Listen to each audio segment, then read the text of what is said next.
미로슬라브 볼프라는 사람이 기억의 종말이라고 하는 책을 썼습니다. 기억의 종말.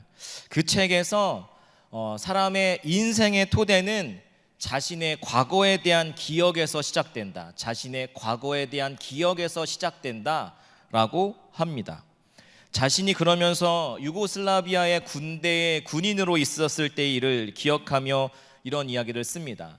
부인이 미국의 시민권을 갖고 있어 시민이라는 이유로 그를 행정병에 앉혀놓고 그가 쓰는 편지, 그가 사용하는 말들을 짜집기해서 그를 미국의 첩보원으로 만들어 버립니다. 억울하게 누명을 썼지만 억울하게 그로 인하여서 많은 고문과 고통과 신문을 받게 됐습니다. 많은 우여곡절 끝에 그가 이제 그 시간들이 지나가고 그때 당한 일들과 수개월 동안 계속된 신문의 상처가 여전히 자신 안에 남아 있는 것을 깊이 남아 있어서 또 그 아픈 기억과 싸우고 있는 자신의 모습을 발견합니다. 자신을 고문하고 신문했던 사람들을 향한 적개심과 분노, 그리고 그때 생긴 상처 가운데서 헤어나오지 못하고 있는 자신의 모습을 여전히 보고 있습니다. 이 과정을 통해서 사람의 기억은 있는 그대로 기억일 수 없다. 즉, 사람은 사실 그대로 기억하는 것이 아니라 스스로 어떤 기억을 해석하여서 기억한다라고 하는 사실을 깨닫게 되었습니다. 그러니까 과거의 기억을 미움과 적개심으로, 분노로 해석하면 그 기억은 나로 하여금 더 분노와 복수심으로 불타게 만든다라고 하는 것입니다. 그러면 쉽게 잊어버려야 하는가? 또 쉽게 망각한다면 또 다른 잘못들을 인정하게 되고 불의를 용납하는 것이 되기 때문에 기억해야 한다라고 하는 거죠. 하지만 과거에 대한 지나친 과도한 기억은 미래를 향하여 나아가지 못하는 걸림돌이 된다. 그렇기 때문에 올바르게 기억하는 것이 중요하다라고 하는 것을 전해주고자 기억의 종말이라고 하는 책을 썼습니다. 여러분, forgive but don't ever forget 이라고 하는 말을 들어보신 적 있으십니까? 네. 2차 세계대전 이후에 600만 명에 이르는 유대인들이 처참하게 나치에 의해서 잔인한 학살을 당했습니다. 유대인들은 자신의 아픈 기억들을 분노로, 적개심으로, 역사를 향한 미움으로 가져가는 대신에 뉴욕과 예루살렘 등 17개의 곳에 홀로코스트 박물관을 세웁니다. 그리고 그곳에서 죽은 이들의 사진과 유품과 특히 죽기 전에 그들이 사용했었던 신발, 가방, 안경 등을 산더미처럼 쌓아놓고 혹은 또는 생체 실험용으로 사용되었던 인체 일부들을 전시해 놓았습니다. 그 이유는 그 아픈 역사를 기억하고 이런 역사를 다시는 되풀이해서는 안 된다는 것에서 비롯된 것으로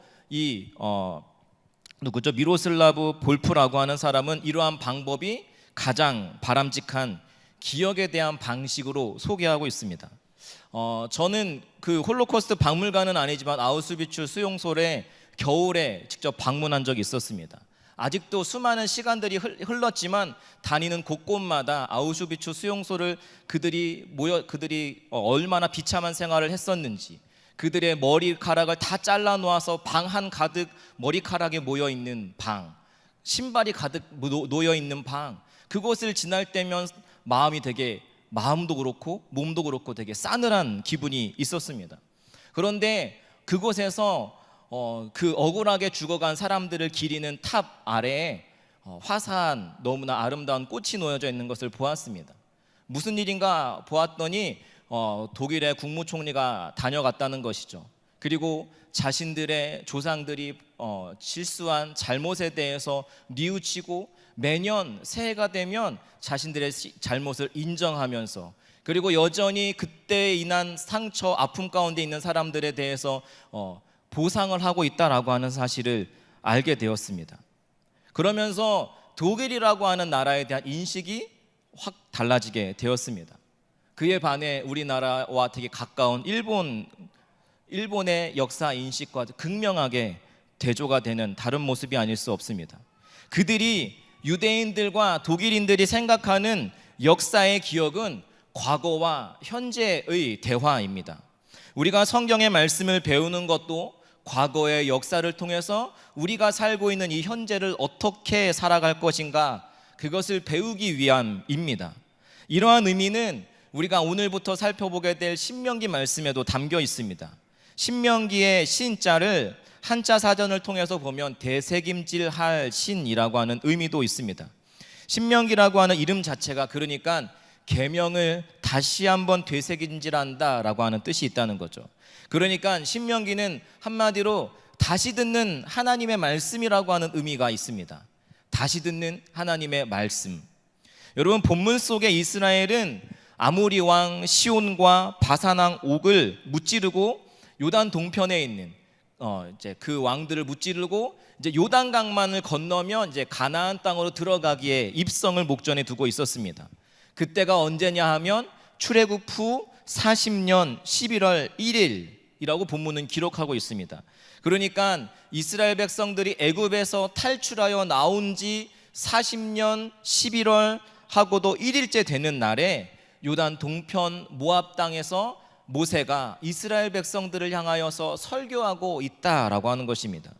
그런데 여러분, 본문에서 모세의 설교를 듣고 있는 이스라엘 백성들은 대상은 여호수아와 갈렙을 제외하고서는 다 40년 전에 애굽에서 탈출하여 나왔던 엑소더스 했던 인물들이 그들이 아니었습니다. 출애굽 1세대들은 40년의 광야 생활을 통해서 다 죽었고, 다음 세대들로 40년 전에 모세가 시내산에서 받았던 언약을 듣지 못한 세대들입니다. 그러니까 그 말씀이 어떤 것이었는지도 잘 알지 못하는 자들이었다라고 하는 거죠. 그래서 모세는 시내산에서 받은 하나님의 말씀을 그들에게 되새기게 해야 할 필요성이 있었던 거죠.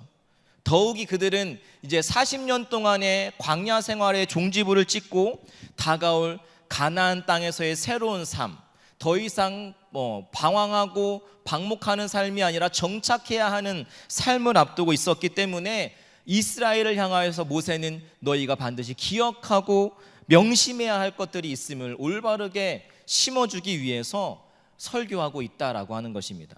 그러기에 그렇게 심어주지 않으면 우리 과거 1세대들이 실패했던 과거의 실패를 답습할 뿐만 아니라 하나님의 뜻을 이루어갈 수 없기 때문에 과거 조상들의 실패의 원인이 무엇이었는지, 그러므로 너희는 어떠한 삶을 살아가야 하는지를 모세가 구구절절히 알려주고자 신명기 전체를 통해서 길게 설교하고 있는 것이에요.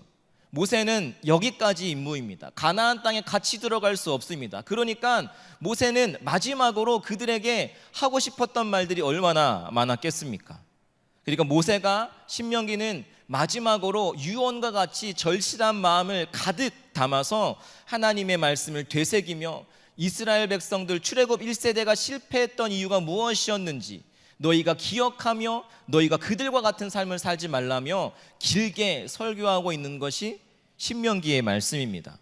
그 중에서도 우리가 함께 읽어본 본문의 말씀에서는 우리가 왜 40년의 광야 생활을 지내야만 했는가 하는 사실을 기억하기 위해서 가데스 바네아에서 있었던 사건을 회고하고 있습니다.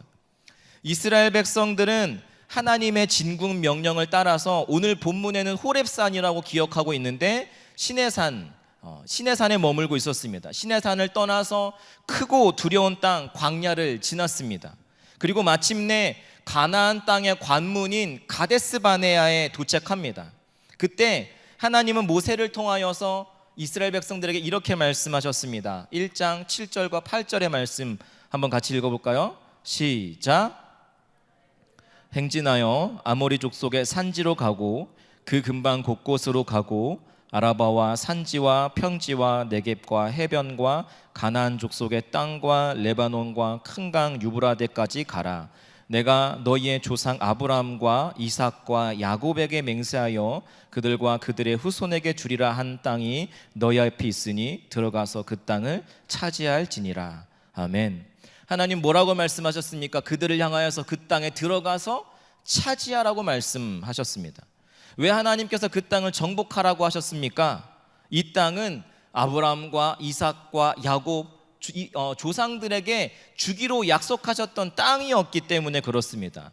또한 그 땅에 사는 원주민들은 하나님과 사람 앞에서 죄로 가득한 자들이었습니다. 그래서 이스라엘을 통하여서 그들을 심판하고 이스라엘 백성을 통한 가나안 땅의 거룩한 나라를 다시 세우고자 하셨던 것입니다. 이스라엘이 그 땅에 들어가서 그럼 거기에 세울 나라는 어떤 나라였느냐? 16절과 17절 읽지는 않았지만 16절 17절에 그렇게 나와 있습니다. 한 번 더 같이 읽을까요? 시작. 너희의 재판장들에게 명하여 이르기를 너희가 너희의 형제 중에서 송사를 들을 때에 쌍방간에 공정히 판결할 것이며 그들 중에 있는 타국인에게도 그리할 것이라. 재판은 하나님께 속한 것인즉 너희는 재판할 때의 외모를 보지 말고 귀천을 차별 없이 듣고 사람의 낯을 두려워하지 말 것이며 내가 들으리라 하였고. 아멘. 한마디로 지금까지 그들이 살아온 세상과는 다른 인종과 출신과 성분과 외모와 귀천 등으로 인하여서 차별이 없는 나라, 그리고 무엇보다도 삶의 기준이 하나님의 말씀인 나라. 그래서 하나님은 그 땅을 세우고자 올라가서 차지하라고 말씀하셨던 것입니다. 그래서 가데스 바네아에 도착했을 때 모세는 그들을 향하여서 21절에 이렇게 말씀하고 있는 것입니다. 너희의 하나님 여호와께서 이 땅을 너희 앞에 두셨은즉 너희 조상의 하나님 여호와께서 너희에게 이르신 대로 올라가서 차지하라. 두려워하지 말라. 주저하지 말라. 올라가서 차지하라고 말씀하셨습니다. 하나님께서 이스라엘 백성들에게 그 땅을 주실 것이기 때문에 나아가기만 하면 되는 것이죠. 누가 그 일을 이루어 가시겠다고 하셨습니까? 너희가 싸우라고 말씀하신 것이 아니라 너희가 나아가기만 하면 내가 친히 싸워서 그 땅을 주겠다라고 말씀하셨습니다. 여러분, 이스라엘 백성들의 가장 강력함은 칼도 창도 철병거와 같은 신무기와 강력한 무력이 아닙니다. 군사력이 아니라 그들과 함께 하시는 하나님에 있었습니다. 그 하나님이 친히 앞서가서 싸우시면 아무도 막을 수 없기 때문에 하나님을 따르는 자는 완전한 승리를 거둘 수 있습니다. 할렐루야. 그런데 이 명령을 받은 이스라엘, 하나님의 약속을 믿고 바로 진군했습니까? 그 땅을 향하여 나아갔습니까? 그렇지 않았습니다. 망설였습니다. 그리고 먼저 정탐꾼을 보냈습니다. 하나님이 그들을 향하여서 정탐꾼을 보내라고 말씀하시지 않았습니다. 나아가라, 차지하라 말씀하셨지만 그들은 정탐꾼을 보냈습니다.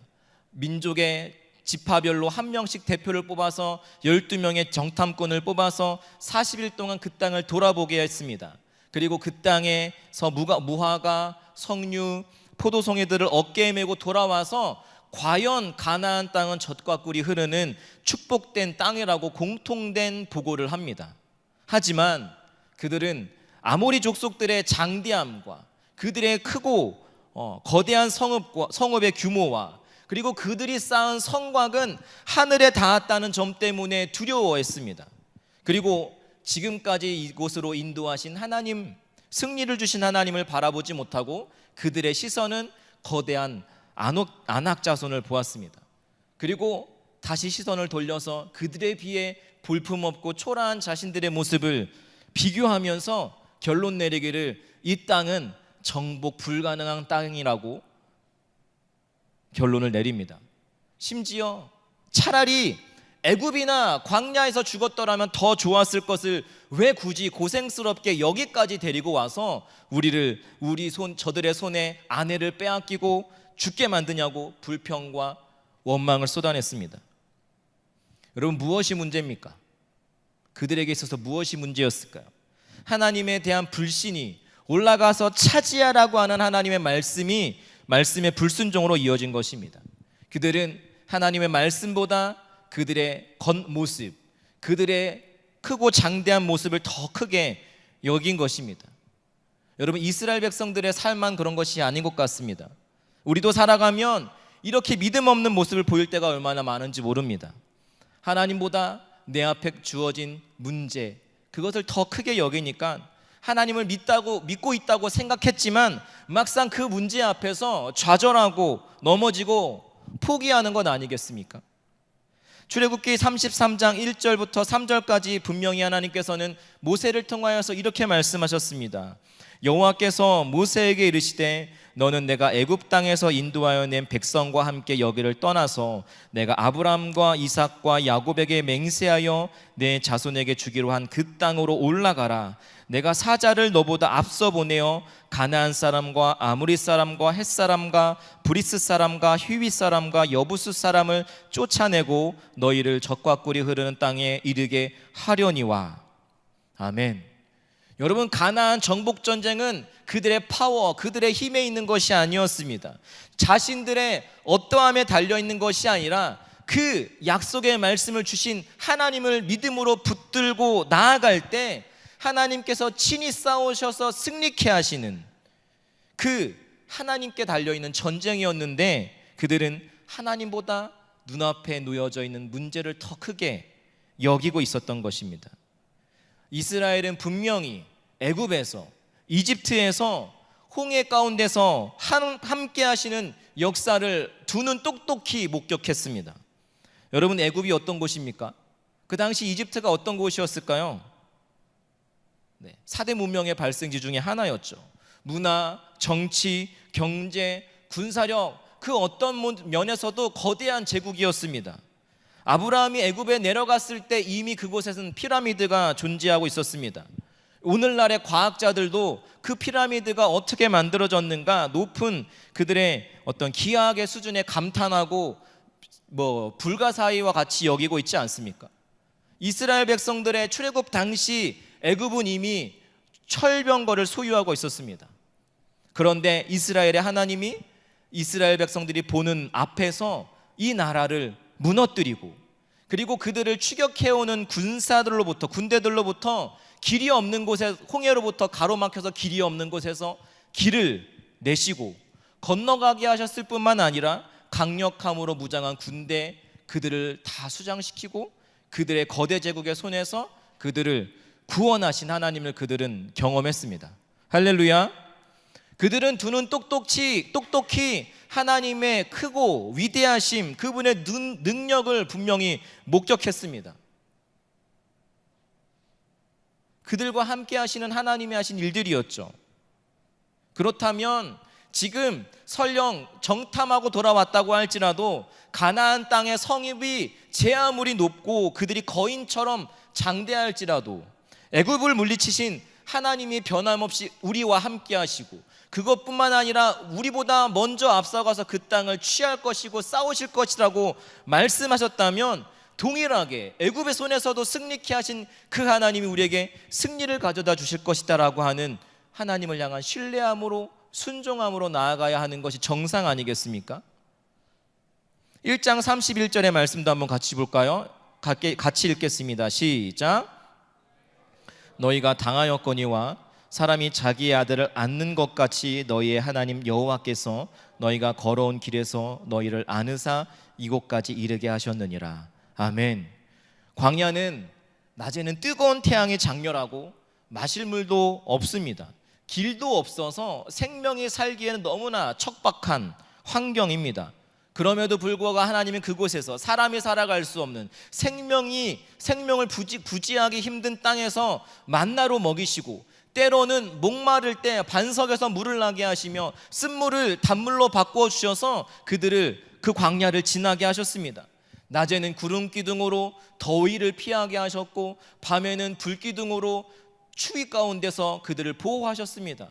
보호하셨을 뿐만 아니라 그들을 가데스 바네아까지 안전하게 인도하셨습니다. 강력한 아말렉 사람들과의 전쟁에서도 이기게 하신 하나님, 그 하나님이 그들을 가데스 바네아까지 어떻게 인도하셨다고 기록하고 있습니까? 아버지가 아들을 안는 것처럼 이스라엘 백성들을 안아사 이곳까지 인도하셨다라고 하는 그 하나님이 우리의 하나님이고 그들과 함께하고 계셨습니다. 그들이 그 하나님을 분명히 기억했다면, 그 하나님이 우리와 분명히 함께 하신다는 사실을 믿고 있었다라면, 가나안을 바라보는 지금 이스라엘의 백성들은 무엇을 더 신뢰했어야 할까요? 하나님의 보호와 하나님의 능력을 더 확신해야 되는 것 아니겠습니까? 그런데 그들의 시선은 먼저 가셔서 길을 내시는 하나님이 아니라, 승리케 하실 하나님이 아니라 눈앞에 보이는 당장의 현실 앞에 시선이 머물렀습니다. 그리고 그것은 그들의 마음의 장벽이 되어서 하나님에 대한, 하나님 말씀에 대한 불신과 믿음 없는 모습으로 이어진 것이죠. 그리고 그 원망과 불평의 소리로 인하여서 1장 35절에 하나님은 이렇게 말씀하셨습니다. 이 악한 세대 사람들 중에는 내가 그들의 조상에게 주기로 맹세한 좋은 땅을 볼 자가 하나도 없으리라. 어려운 것이 없었습니다. 그냥 들어가기만 하면 그 땅에서 장구하며 하나님의 나라를 이루어갈 수 있는 주역으로 새 시대를 열어갈 수 있는 미션이 그들에게 있었지만 그들은 그 복을 발로 걷어차버린 셈이 되었습니다. 그렇게 열 하루길이면 갈 수 있는 길을 돌고 돌고 돌아서 오늘 40째 해 11째 때 달, 다시요, 40째 해 11째 달 그날 첫째 날에, 그러니까 40년에 걸쳐서 이제 겨우 도착하게 된 것입니다. 왜 이스라엘 백성들이 그 오랜 시간들을, 많은 시간들을 광야에서 보내야 했습니까? 하나님께서 약속하셨기 때문에 그들은 그 땅을 향하여서 나아가기만 했으면 됐습니다. 여러분, 사람은 거짓되지만 하나님은 당신의 입으로 하신 말씀을 반드시 이루시는 신실하신 분이십니다. 믿으십니까? 우리가 반드시 기억해야 할 것은 그분은 결코 시건하시는 분이 아니시다라고 하는 것입니다. 때와 기한은 그분이 정하는 것이기에 우리가 알 수 없어서 그렇지, 한번 하신 말씀을 때가 되면 한치의 오차도 없이 반드시 이루시는 분이 우리가 믿는 하나님이시라는 것입니다. 그러기에 우리는 하나님의 약속이 실현될 수 없는, 가능성이 없다는 마귀의 속삭임에 넘어갔던 10명의 정탐꾼과 같이 되어서는 안 됩니다. 모든 것을 이미 다 예비하셨는데 단지 우리의 눈으로 볼 수 없을 뿐입니다. 그러나 믿음의 눈을 들어보면 하나님께서 예비하신 축복들, 고난의 뒤편에 있는 축복들을 우리는 경험하게 될 줄로 믿습니다. 그것은 우리가 믿음으로 순종할 때 구체화되어 나타날 수 있는 것입니다. 즉, 우리가 믿음으로 순종할 때 하나님의 약속에 참여할 수 있는 것입니다. 부디 저와 여러분 모두가 하나님의 약속을 온전히 믿고 순종함으로 그 약속에 다 참여하는 놀라운 은혜와 축복이 있기를 소망합니다. 이런 하나님께서 약속하셨다면 그보다 더 확실한 것이 어디에 있겠습니까? 그 하나님을 신뢰했다면 출애굽 1세대들은 이미 38년 전에 가나안 땅에 도착했을 것입니다. 그러나 이스라엘이 하나님의 약속을 믿지 않은 불신앙으로 인하여서 긴 세월을 광야에서 방황하게 된 것입니다. 사랑하는 여러분, 그러니까 모세는 가나안 땅 입성을 앞두고 있는 출애굽 2세대, 그리고 다음 세대에게 무엇보다 지금 가데스 바네아의 사건을 통해서 하나님의 말씀과 그분의 행하신 일들을 신뢰하지 못함으로 인한 실패를 잊지 말 것을 이야기하는 거죠. 그래서 무엇보다 이것을 가장 먼저 이야기하고 있는 것입니다. 한마디로 과거의 불신앙과 불순종을 잊지 말라. 그것 때문에 우리의 조상들이 실패했음을 그들에게 이야기하고 있는 것입니다. 여러분, 옛날이나 지금이나 그리고 앞으로도 하나님의 백성이 형통케 되어지는 한 가지 방법, 유일한 한 길은 오직 하나님을 신뢰하고 그분의 명령과 가르침에 충실히 순종하는 것에 달려 있습니다. 그러나 반대로 하나님을 불신하며 말씀을 거슬러 불순종 가운데 행하면 열 하루길이면 들어갈 수 있는 그 축복된 땅에 들어갈 수 없을 뿐만 아니라 40년이나 방황하는 실패를 계속해서 경험하게 될 것입니다. 오늘날도 마찬가지로 과거 이스라엘 백성들이 그랬던 것처럼 불순종과 불신앙으로 일관하는 사람들은 하나님께서 예비하신 그 약속에 참여하지 못한 물론이고 그들의 인생은 헛되게 낭비될 것입니다. 그러므로 우리는 오직 하나님만을 의지하고 그분의 말씀에 온전히 순종해야 하겠습니다. 믿음을 다하여 하나님께서 주실 곳으로 나아가야 하겠습니다.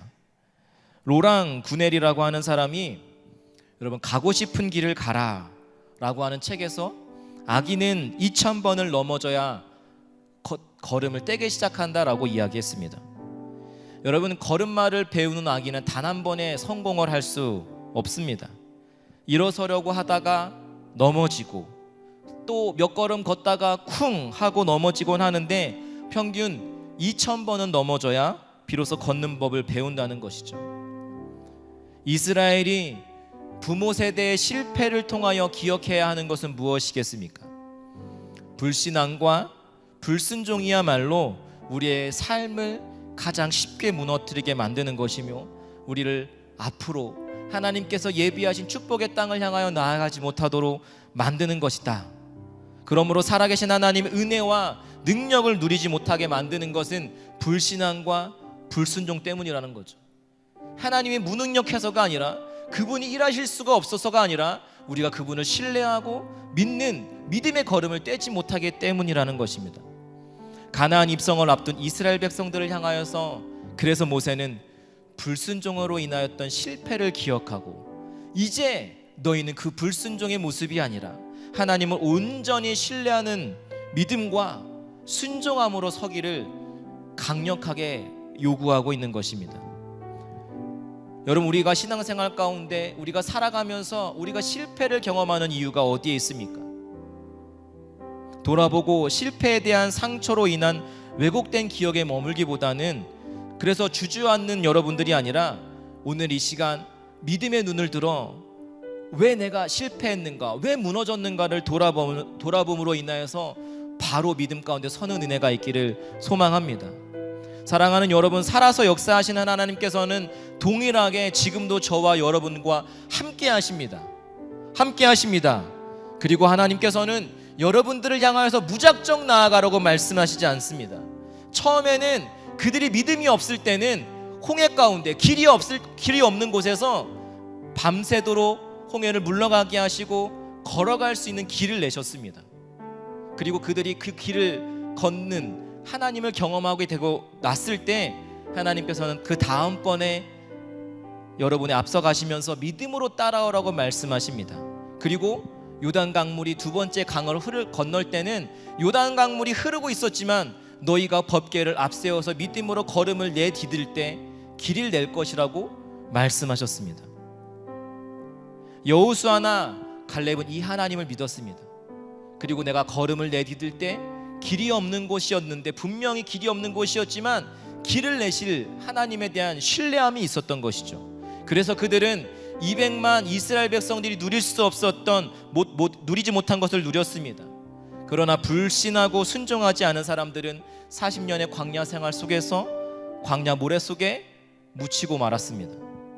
그러므로 사랑하는 여러분, 여러분은 과거의 불신앙과 불순종에 인하여서 실패했던 그 교훈을 삼아서 오늘 이 시간부터 오직 믿음으로 오직 순종의 삶을 살아가기를 축복합니다.